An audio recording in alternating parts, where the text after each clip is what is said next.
On episode 92 of the View from Jamestown podcast edition, it's midsummer. We're talking about business being a little bit slow, maybe picking up in some avenues, what's happening with global economics in various parts of the world, as well as maybe some optimism in the freight markets.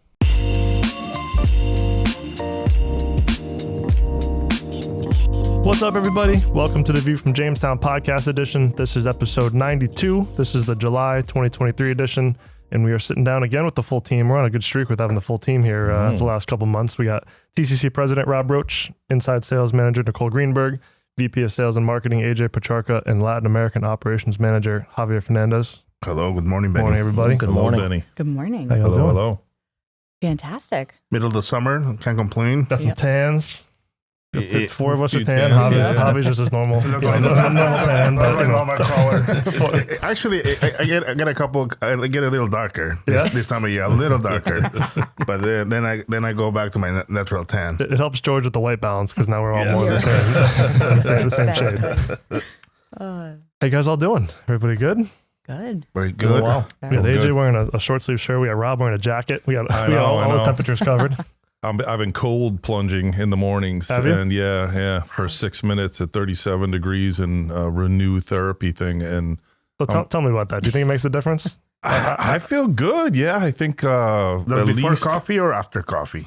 well, my wife makes me shower first before I go into it. So I pretty much shower in a hot shower, then go straight in 6 minutes. And then the key is to like not shower or come up to temperature after. So I think, I feel really good. Like I'm typically overheated, as a person, and I'm not anymore. And Same here. yeah, and it's I'm not going to go to the extremes, but I think inflammation wise, like I'm a big guy. I played a lot of sports. I got a lot of injuries. I got pains, less pains. That's all I'll say. Like, less of that. I feel more energy, and so yeah. Overall, I think it's I'm like Javi, like if we hop in a hot tub, we'll be sweating, for like a that half sounds fun. hour. That sounds funny, Well, the two of us have enjoyed life, so. But yeah, no, I'm wearing a jacket. It's like 70 some degrees out, and I feel like Ingrid over here. Ingrid in our office, she's always like turning the temperature up in the middle of summer, She's got like a blanket, Yeah, she's got a like blanket sweater on. thing, like a snuggie. She's got heat under her desk in the Space summertime. heater. Space heater. But 6 minutes, that's like a mental, like you gotta like really, that's not easy. I thought it was shorter. I thought it was like a minute or two, but I didn't know it was 6. I've been getting more and more acclimated to it, like and then you have to keep your fingers and your toes out because they get they get really cold, like you can actually frostbite the tips of your fingers. So like it's very meditative, so yeah. Do you have music in the background? I usually bring my phone and put Pandora on. So that really, like, I always in my mind, I'm like, it's like a song and a half, or two. Yep. So I'm listening and I keep the doors open in my little area that I have this thing, and I look at the birds, and it's a good 6 minutes, It's a great benchmark, though. I mean, you're right. Like the music probably helps. The music does help. I mean, if there's a bad song, it hurts, though. So this morning I had a bad song, and it was tough, but And the thing plugs in, right? You're not like dumping ice and stuff in it. No. It's called Renew Therapy. You plug it in, and and it keeps it keeps water clean, and it also keeps it down to 37 degrees. I actually had to turn. Cold. Yeah, I had to turn the AC on in the room because it was up to 88. It's like a shed in my backyard. Yeah. And I had to bring it down to temperature to keep the pump from overheating. And anyway, this is a chemical show. This isn't about well, I mean, that's an interesting science behind it. It's been a journey, So I started, to your point, at like 1 or 2 minutes off. I'm up to 6, And is there a benefit to do it in the morning and nights, or just the morning, just better? I think for me, the morning's better. Okay. You know what I mean? And I carry it through the day. But sometimes if I'll be out, like being active, running around, getting heated up, I'll come home, pop in the shower, and then get in there and cool off. Yeah, I think it does has some benefits. Interesting. So we got the cold plunge in action. We got what are you saying? Mexican. I just call it a Mexican Gatorade, but Mexican Powerade. Mexican Powerade. Yeah. Tell me about the Mexican Powerade. It's a green machine. It's called the Suero. You can explain it better, AJ. It's a glass filled with ice, and in the bottom there's probably a couple ounces of lime juice, or they call it lemon juice. A good amount, like 3-4 ounces, like half of it's lemon juice. Yep. And then the top is rimmed with some good rock salt, and then just Topo Chico seltzer. Which is seltzer. Non-alcoholic seltzer. Nicole. It is wondering. For reference. I was like, wow, that is aggressive. But no, it sounds good. It's delicious. It's delicious, and you just keep going, and you can mix it up with other things, and it just keeps. It's good. It's good. Like in the mornings, we did great with that thing. Oh yeah, yep, that and black Good coffee. hydration. Yeah. Oh yeah. And then when the clock hits noon, you just make the same thing, but add tequila to it, and you just keep going all day. It's great. Yeah, that's another story. That's great. Well, it is mid-July as we're recording this. Definitely full swing in summertime. I know we've had a little bit of travel going on, which we'll talk about in a little bit. But curious to get your thoughts on just kind of how stuff's going. Your 2 cents on business these days and what you guys are seeing. It's going. Don't get too excited. Slowly going, It's but it's slowly going. but like we have a lot of samples on the way, which that means the R&D is getting to work. Yep. And they're looking for new opportunities, new ways to save money or better results or the same formula or however you name it. But yeah, people are the R&D is big at the moment. R&D is big And at the moment. You can tell. I mean, you handle the samples. Yeah, I was going to say samples have definitely picked up across the board. So yeah, you're right. R&D is doing their job, which is good. yeah. Before they were approving the same thing. Now they're looking for different ways to achieve the same result or a better result. Yep. And it's nice to see that deviation from their, the standard, just to, they're getting innovative. Well, it seems like people are looking at R&D and samples and improving stuff based on what's actually a better product or improving their application, not just, this guy's 10 cents cheaper or, we're in a bind to get stuff. Like people are actually looking for better products. Actual R&D. No, exactly. Yeah. Which is cool. Which I think it's been a while since it was like that. People just wanted to save a penny here or there, and they're proving it to it because they had to. So it's been interesting. Yeah. So it seems like stuff's relatively busy. It's not quiet as it's ever been. I think maybe that's just me, but no, sales are a little slow. Definitely a little slow. I mean, it's typically slow in the summertime, but prices are down. Yep. Prices are extremely low, and especially coming out of China, we've heard some absolutely like they're giving away for free, basically. Yep. Well below cost in some cases on certain products. Yeah, they're really desperate. And there's that kind of tells me that like commodities might be hitting a bottom. You know what I mean? So, looking at things in an overall perspective, I think we might be at the bottom in commodities. We might be seeing an uptick in oil. All of a sudden, just today it's 73, 74, and this is now OPEC and Russian oil output cuts taking an impact with exceptional demand in China for fuel, especially in aviation. So they're traveling.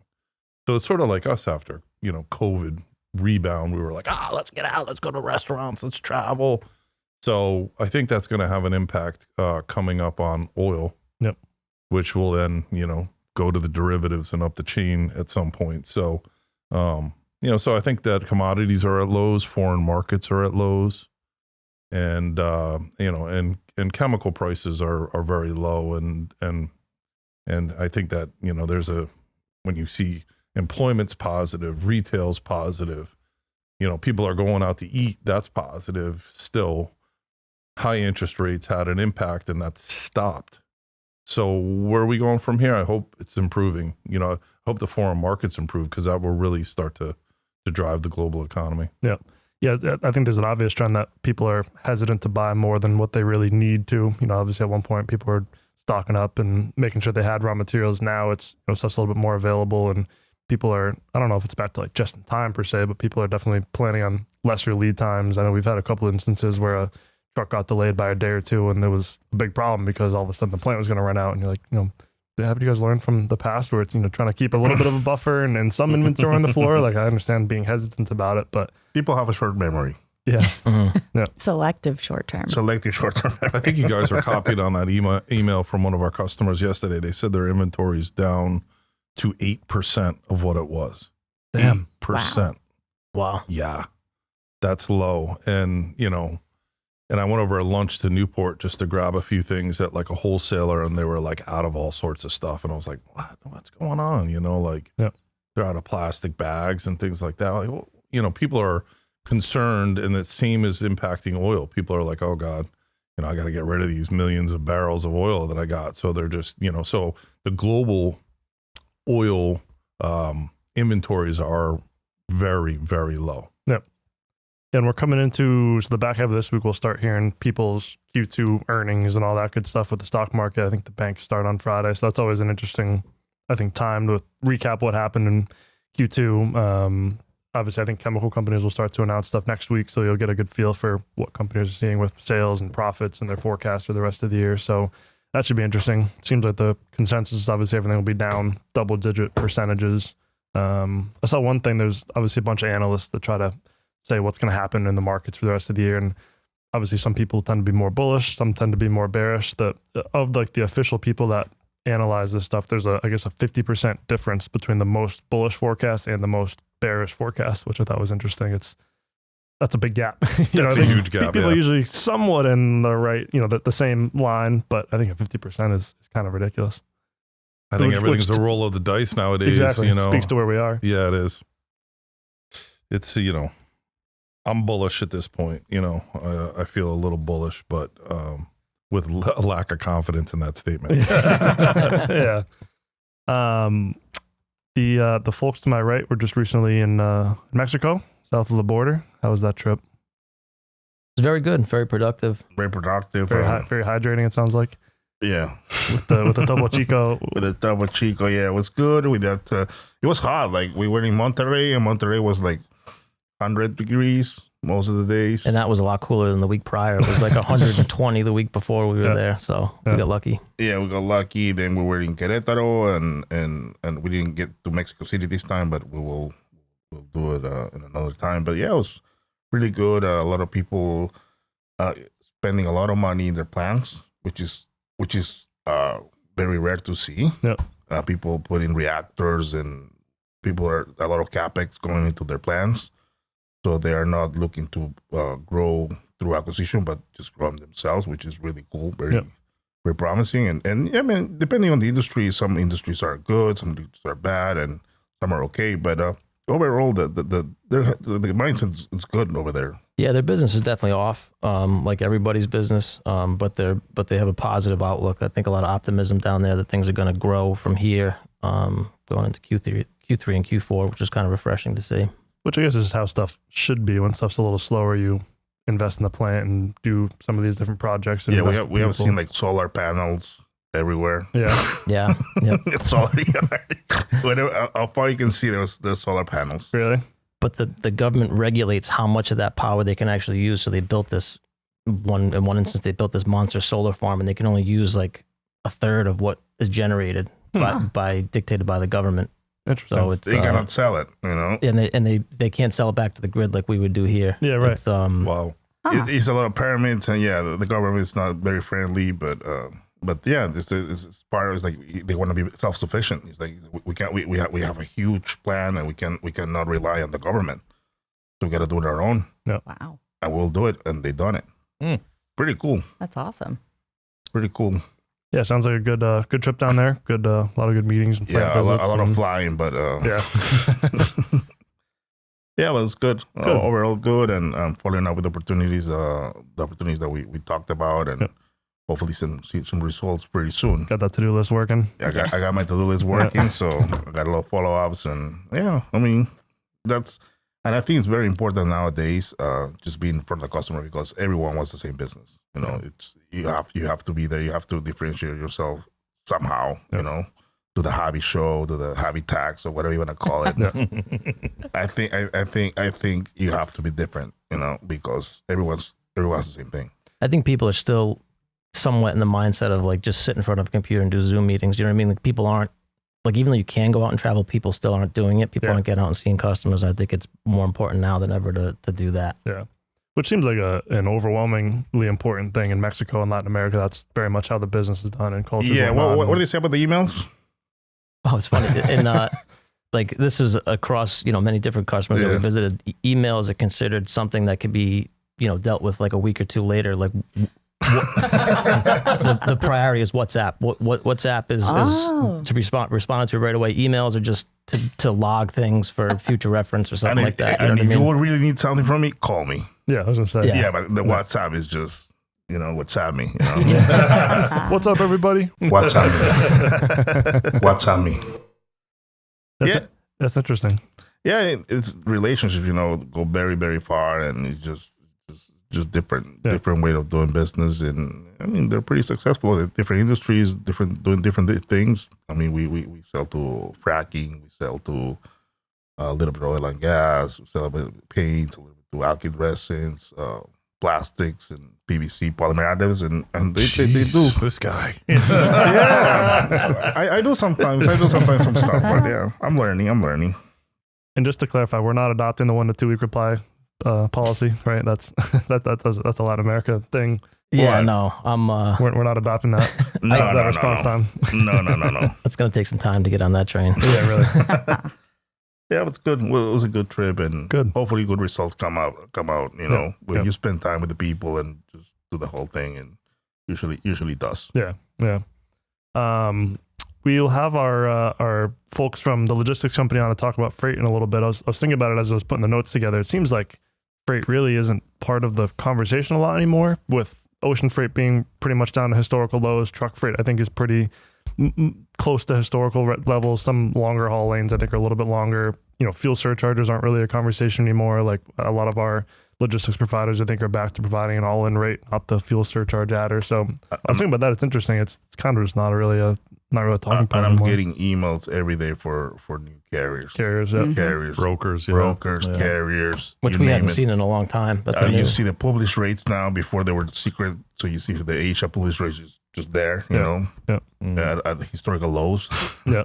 I don't know if it's a scam or not, but it just still published rates, which you haven't seen those in a while. Yeah, which probably goes back to maybe things, bottoming out a little bit and kind of being at the worst of it. I mean, if freight's kind of eased up, obviously everyone's a little bit slow and whatnot, and that's hopefully a good sign for the future.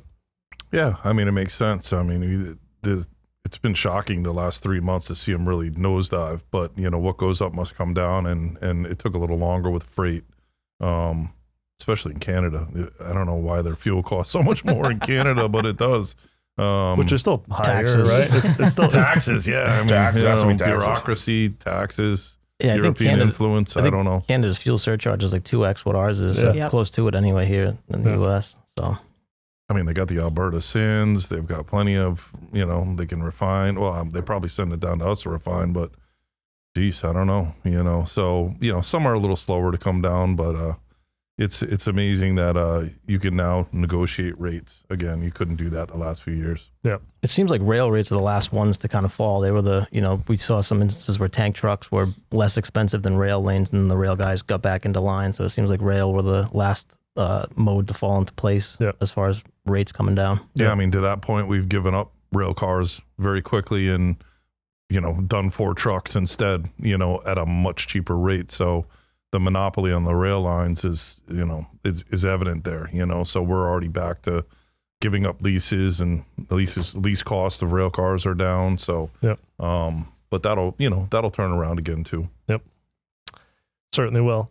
I was looking at plastics as a good quarterly kind of report that's in very average people terms. It's not just an economic buzzword report where it's all kinds of data and whatnot. He does a good job kind of putting it in, I think, normal words. And it seems like a lot of the data that was in there, stuff's not great, but it's overwhelmingly less bad, if that makes sense. I mean, a lot of these data points, like stuff's down, but if the anticipation was, say, something would be down 20%, it's only down 10%, which I thought was interesting. I don't know if they're just being overly cautious about not, wanting to say stuff's not as bad as it was, or how they put these reports together, but stuff's, certainly slower, and inflation's still at 4%, but it was expected to be 4.2%, little stuff like that I thought was kind of interesting reading through that, which I think maybe speaks to kind of everything else. Stuff's not great, business isn't great, but it could be worse in a way. Yeah, I think the worst part of that, I read the report too, was the lack of exports, you know what I mean? And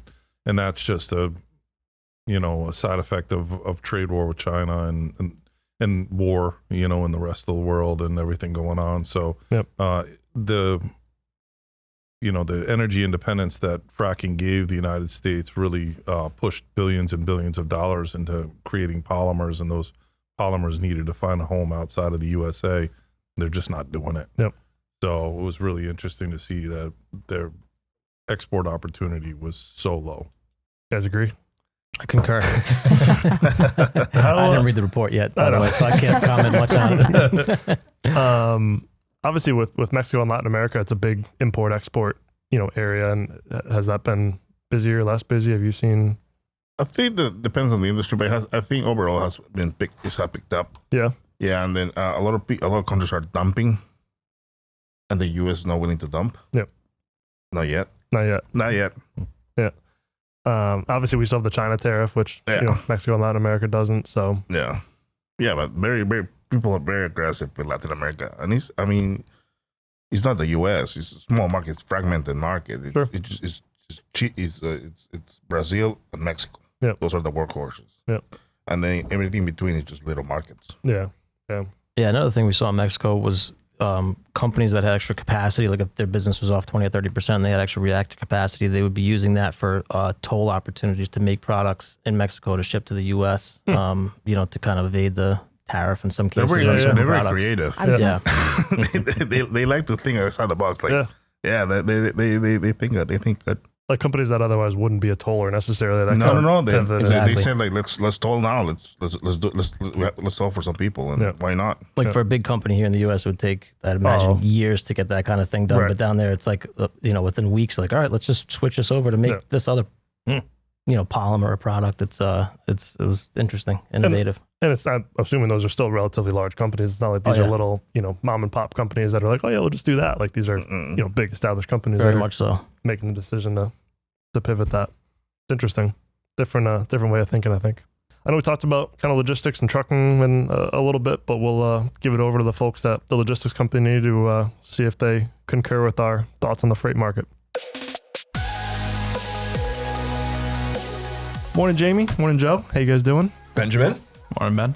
Nice. I'm actually giving my full name back. I usually do it to you guys. So it is still morning, right? We got 6 minutes left. So still accurate. Sneaking it in. Exactly. How you guys doing? Good. How about you?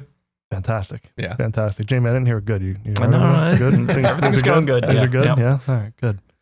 How's things going in the world of logistics these days? Does summertime make things easier for you guys? Harder for you guys? I know for us, like it can be tough to track down purchasing people and lab people and whatnot with vacation. How does summertime affect you guys' business? I think it depends on the summer. Yeah. 2 years ago, it was madness. Yeah. It started to slow down a little bit, but we're fresh off the Chem and Agro show, so it's a lot of following up on those honestly really good conversations that we've had. So siphoning through all that information, trying to link up a lot of the opportunities with our partners and going from there. So a lot busier than I think normally we would be without those types of shows, meetings, introductions. Yep. Yeah, we're kind of saying the same thing. Like even last week with the holiday, like stuff seems busier than I expected it would be. Obviously I know there's a lot of vacations, especially if you guys are dealing with folks in Europe. Obviously they take their block of time off. Yeah. But it seems like September. Stuff. Yeah, seems like stuff. Yeah. Exactly.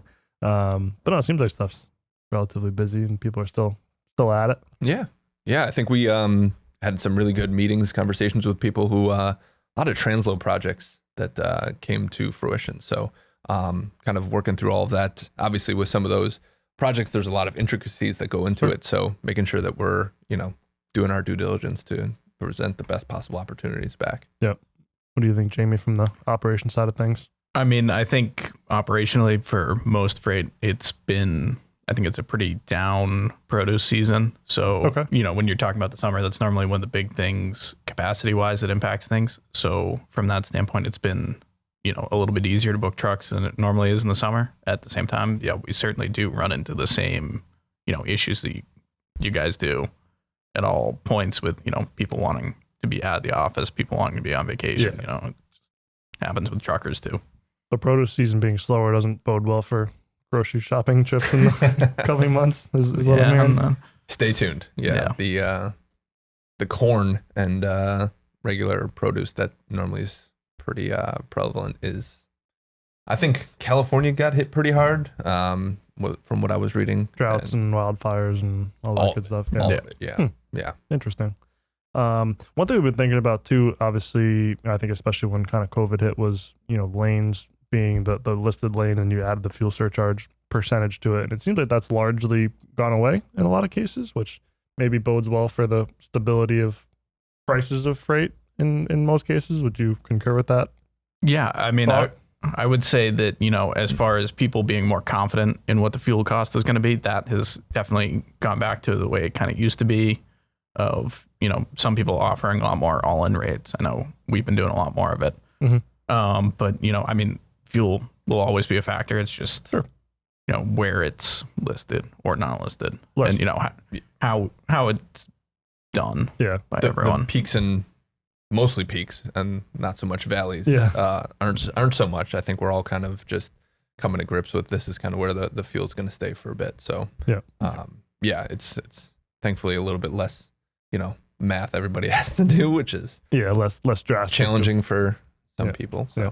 And it seems like we've seen the service a bit better as well. At least the stuff that I've dealt with, we've had a couple issues with trucks, and it seems like carriers got right on it with trying to fix the issues and make right by it, which maybe we wouldn't have seen during COVID when stuff was packed. They just said, okay, we're moving on to the next one. It is what it is, and maybe we're back to a higher level of service as well, which I think less so TLC specific and more so down to the carriers and the actual physical movers. We've seen some, I think, good service with them recently. And I think that's I don't want to say the benefit of the economy and trucking as a whole being a little down, but it's definitely something where you have to focus on the service as much as anything now, because everyone's going for the best cost, the best price. So if you are not being competitive on service too, then I mean, those drivers want to stay busy. So this isn't 2 years ago where they're hanging out on their cell phone waiting to bid on the best possible lane that they could. This is okay. I've got a locked in lane.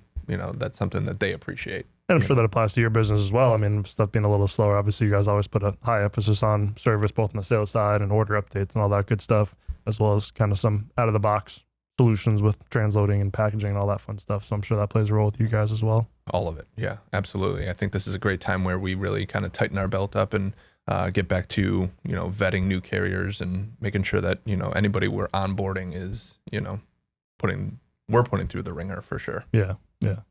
Any other hot topics in the freight world these days? Anything with rail? Seems like the ports have been okay.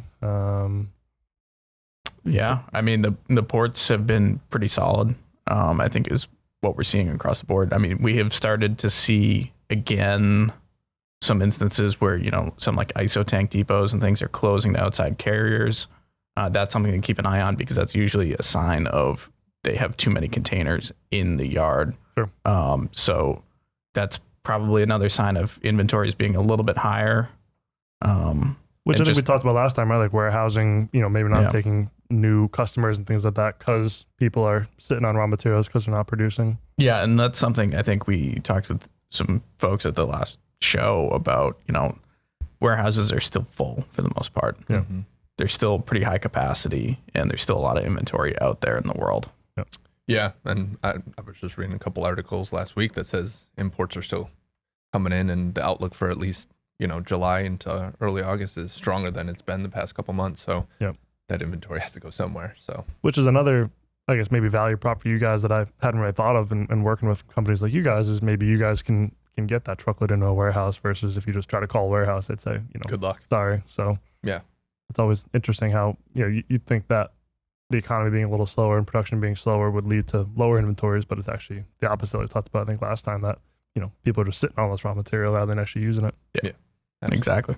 I guess one other fun note before we sign off. Obviously, I know TLC had some recognition this week, I think it was, that I know you guys wanted to mention. Yeah, this week or last week, we got inbound Logistix top 100 3PLs for the second year in a row. So big kudos to the team. Pretty nice regard when it, look at the experience that we have on that team. And, we're definitely a younger company, but the fact that we're already making waves in that space is pretty big news for sure. We need like a clapping soundtrack, George. Oh, we got it. Look at that. There it is. Look at that. There we go. No, very cool. It's obviously great recognition and legitimizes the work that you guys do. So absolutely, very cool. Yeah, I know the team, has worked very hard and, again, ton of experience on that team. And, this is the time that we've really put in a lot of hard work. The carriers, the network, warehouses, all of that is gone a long way. So it's nice to get that recognition. Very cool. For sure. Well, as always, appreciate you guys taking some time and talking about the freight world for a little bit. So thanks again, and we'll catch you guys on the next episode. Thanks for having us, man. Thanks. All right, moving on. Thinking about maybe more macro view on things. Obviously, we're mid-summer time, so got some heat waves. We got some current concerns with that. We're starting to maybe think about hurricane season looming with potential production outages and things like that coming up in the fall sort of time frame. Has there any summer seasonal uptick in things? I think we see a downtick in some things, most notably like methanol, which obviously more of a cold weather season type product. But anything specifically been extremely of interest these days? I think we got surprised a little bit by the crop nutrients, that kind of came late. Mm-hmm. People thought it was going to be a real down year, and that came in a little late to the game. And then, it's mid-July. We're going to have to start thinking about things like glycol, and whatnot coming up for the fall season, and methanol ramp up. There's been a lack of windshield washer fluid I've noticed at the stores lately, and they must be cutting back on production right now. And so, yeah, I mean, I'm shocked at the prices for glycol. They're very, very low right now. So it's a good time to buy, good time to start stocking up, I'd say. Yeah, we were just talking to someone too about some, I guess, potential legislative stuff that would also increase the demand for some crop nutrient products, which I thought was interesting. I don't know how far along some of that stuff is, but could be obviously impact things like dicey and urea and different fertilizer products. Maybe we'll hear more about that next week. Yeah, obviously legislative directives will be a big change on demand for sure. But I don't know how close we are to those or not yet. Yeah. No, it's at least something that people are kind of thinking about, which I thought was interesting. So obviously it's far along to be a legitimate concern off of, significant uptick in business concerning, but something people are thinking about and maybe starting to plan for. Yeah, I'm sure it'll be a big topic at the Fertilizer conference next week in Denver. Very much so. Very much so. I thought the last week or two was surprisingly busy. Obviously we're coming out of the 4th of July, which was really Monday and Tuesday with the holiday, and last week seemed relatively busy. I think yesterday and today. Yeah, for a short week it was. That's what I thought. I don't know if people aren't taking as much time off, or if stuff's, like I said, getting a little busier, stuff turning around a little bit, but I was surprised with kind of stuff being busy the last couple of weeks. I don't know if you guys saw the same thing. Yeah, I feel it for sure. Definitely the cadence of business has picked up a little bit, definitely, and people are starting to talk about things. So stock market's been doing pretty well overall. I think there's stopped, the doom and gloom of a recession is looming. We've been in a recession. It's just come in waves. Yep. And so yeah, I mean, I'm hoping things pick up again. If we get the rest of the world, Europe, Asia, everywhere to start picking up, I think we'll be buzzing. Yep. Obviously we talked about China and Asia a little bit, stuff, exports being slower. I saw something that I think exports out of China were down somewhere between 7 and 10% year over year. So kind of matches obviously what we've seen. And I think some of those prices coming down to follow along with that, people trying to buy business in different places. And, we've certainly seen some cheap Asian products and a lot of different things. Yeah, there's some products out of China that are half of what they were in January right now. So it's been a real sharp decline, and we're hearing producers, like we were saying earlier, selling it below their cost just to keep the plants running and keep people working. So it's more desperation than we've seen in the last few months right now. Yeah, but we'll see where it goes. Yeah, our TCC China pundits are saying that there's got to be a lot of assistance going to business in order to do this. So, they're kind of seeing it from a more, granular level where they're like, okay, if they're willing to sell at these levels, there's got to be a push from the government to do so, to pick things up, to pick up the pace, to get back to producing. So, it's sort of like the very early stages of the impacts of their own stimulus. Any specific products we want to call out, talk about these days? I mean, if we do, everybody just copies what we do and starts calling around our customers. I mean, We'll just get rid of that for future. Yeah, maybe we should just, we got just about anything anyone needs. Call me. Yeah, what's up? What's up, everybody? What's on me? We're a diversified company with a lot of different products, from package to bulk, and everything in between. So we got you covered. Yes, sir. Looking at energy prices, propylene, benzene, all that good stuff. Stuff's really been flat. I think the projection is flat to maybe up a little bit. I think since doing the notes last time, crude was up $1 maybe. Nat gas has kind of stayed at those same levels. Benzene, ammonia kind of have tracked down. I think kind of a slow decline with crude coming down the last couple of months. So benzene, I know, came down and continues to kind of be at some lower levels. Stock market continues to quietly trend back up. But I think for all these reasons, we've seen a lot of decreases in just about all of our products coming into July. I don't know if there's anything else to add on energies, but well, we've got a weaker dollar, and that impacts exports. That's sort of a highlight. Talked to a friend of mine who is a commercial fisherman, and he was talking about like conch or whelk. We call him whelk up here, and there's no season for that this year because with the dollar being stronger, it's zero export. China's not buying at all, and most of it would go there. So so one of the fish purveyors in Rhode Island has 1 million pounds of whelk. They're just sitting on, and there's no export opportunity, nothing going on whatsoever. So I think that's having an impact. If you see it down at that level at seafood, it's obviously having an impact right up the chain. And as we talked about earlier, the plastics as well.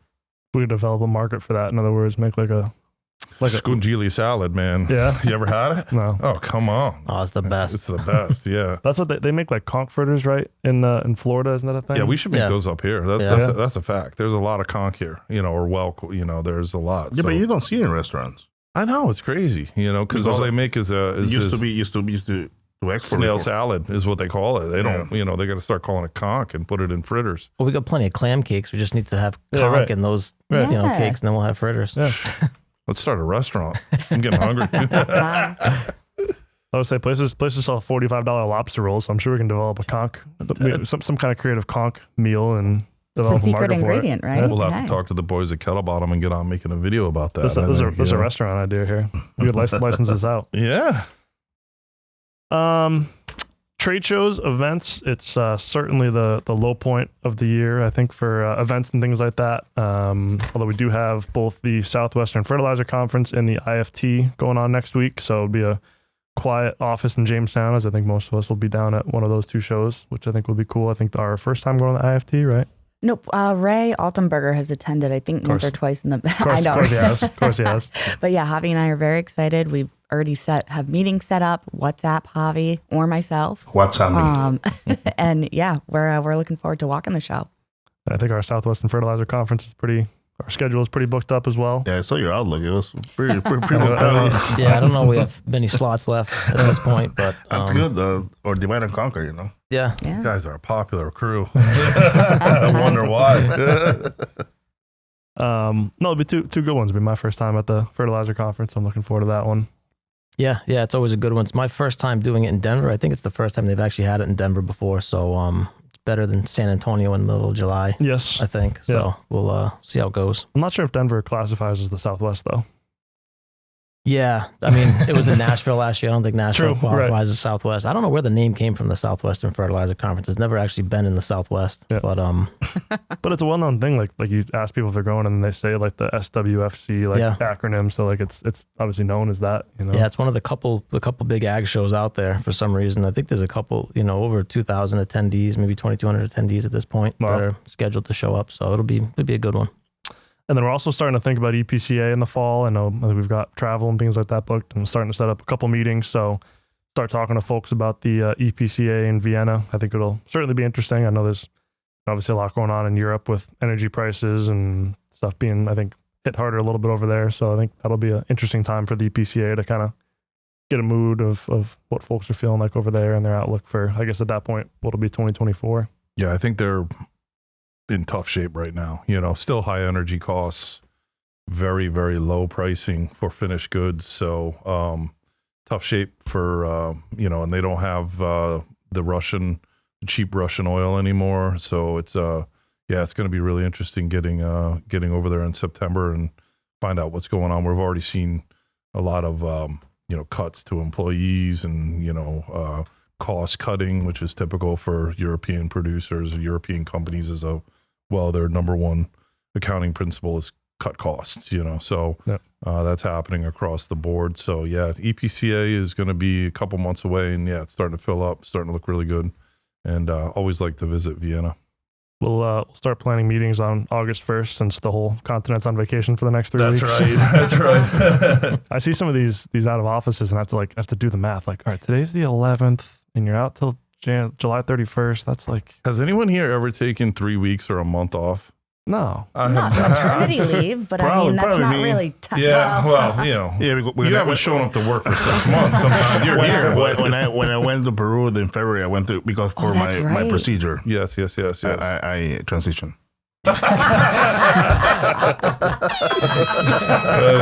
Hey. Well, it's cheaper down there, isn't it? Yeah, it's cheaper. Yeah. Okay. It was a fraction. All right. It was a small surgery, so. Got a deep discount on that one. That's a separate podcast topic. Yeah. What's happening? Everyone's going to be sliding into Javi's DMs. But it was wild. Yeah, 3 weeks too much. Yeah, I couldn't imagine. But you weren't actually, you didn't have an out of office on. You weren't actually disconnected. You you were working the whole time. Yeah, but still, I like I like coming to the office. I know, but you weren't I like the European model. Europeans are like, I'm out. I'm gone. Yeah, I'm gone. They're on to something. though. Yeah. I mean, sometimes you got to, let's see, let me do the math. 26 years in this. I've never, ever been even out of touch. So I've gone on vacation, but I've always been in touch. And I don't know, maybe, I don't know. What do they call a sabbatical or something? You could take a sabbatical or something. I don't know. I just feel like I'd rather keep up on stuff for when you come back. Like some stuff can wait, but like I'd at least like to know what's going on versus like just being totally disconnected. I don't know. I'd feel that gives me a lot more anxiety just thinking about it. Yep. It's the American in us, I think. We're just always, we can't put our phones down. I think we need the four of us to put up an out of office saying like we'll be out for a month and not tell Rob. And like, wait a second, huh? I'll be marching over to the pump house pretty quick. Yeah, right. Well, I think wrapping things up. What's going on? It's July. It's fishing season. You've had some luck fishing here recently. Looks like the fishing's been pretty good. Yeah, 3 trips to the canyon. We've got swordfish, big eyes, yellowfin, all sorts of fun stuff going on. If you turn the lights off in here, we'll all be glowing in the dark with all the tuna. Yeah, we're like thermometers with all the mercury in us. Yeah. But it's been good. Been feeding the office heavy with some good eats. Thank you. Yes, really very good stuff. Today is our own George Manchester's birthday. GMJ, happy birthday. Happy birthday, George. Happy birthday, Georgie. And then later half this week we'll have Kathy Hall come back on. I think this makes a year of awesome. doing the Kathy Hall episode, so we'll do her Q3 episode, hopefully in person here at the offices. So we'll have that coming out a couple days after this episode comes out. So if you're still listening to however 39 minutes into this episode we are, keep an eye out for the Kathy Hall episode in a couple days. Always does a great job. Nice overview on she's what's fantastic. happening. So. Don't forget Michaela Turnquist is pregnant. That she is? With their 3rd child, and of course it's a boy. Of course it is. Another boy in the way. Another boy for the TCC. Yep. Have we ever talked about the boy curse on here? I don't know. I don't know if we have. Do tell. All right. Well, so I've got 4 boys, 3 of which were born while I worked here, and everybody else who ever has gotten pregnant while employed by TCC, including Javi, including AJ, including me, Nicole, including many, many others, have never had anything but a boy. So we have at TLC, we have 1 pregnancy over there where, Josh Bell doesn't necessarily, he doesn't, right? So that's the only one we're on pins and needles about that. They'll finally break that boy curse. But yeah, lots and lots of boys. It has been many, many years. Yes, it has. I mean, been working for us. He's got 3 boys. So he's been working for us every time he's had a child. He's got 3. I mean, it's insane. It really is insane. Yeah. And then, of course, Michaela told us, 2 weeks ago or whatever, our last office meeting that she's pregnant, due in December, and she knows she's having a boy. Yep. Oh, yeah. That boy gene has got to be strong. Something in the water here, I guess. Yes, definitely something in the water. All right, guys. Well, we will see you post IFT, post Fertilizer conference. Safe travels. Safe travels. Yeah, safe travels. Likewise. Keep up the great work, guys. Get out there and see people. That's what we got to do. It's not only people aren't traveling, but companies are cutting costs and saying don't travel. I mean, come on, bad timing for that. It's time to forge our relationships and make sure that we are here through thick and thin. And I think that bodes well for us, because I think when I have gone out and traveled, like, people are happy to see you. I'm sure you saw the same thing, setting meetings up. Like, if there's less people traveling, people are still happy to see you and have lunch or whatnot. Yeah. So that's good time to get out there. Definitely. Absolutely. Well, thank you as always. We appreciate you listening, whether you're on the audio version or streaming the video version, wherever you get your podcast. But good episode. I appreciate it. We will see you next month, and we appreciate it as always. Thanks, guys. Thank you. Thanks, guys.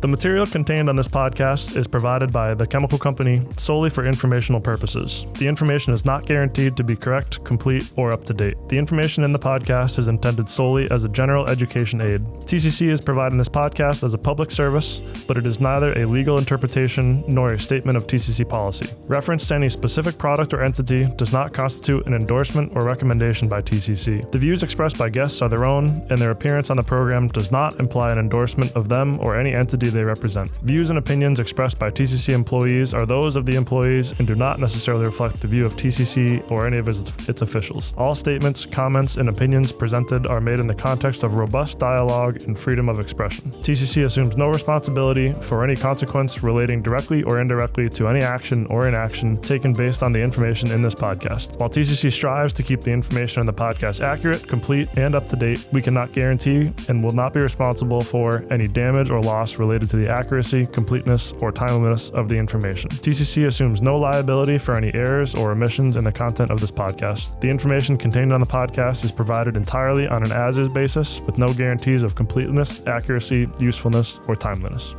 Thank you for streaming the View from Jamestown podcast edition. Like and subscribe for more.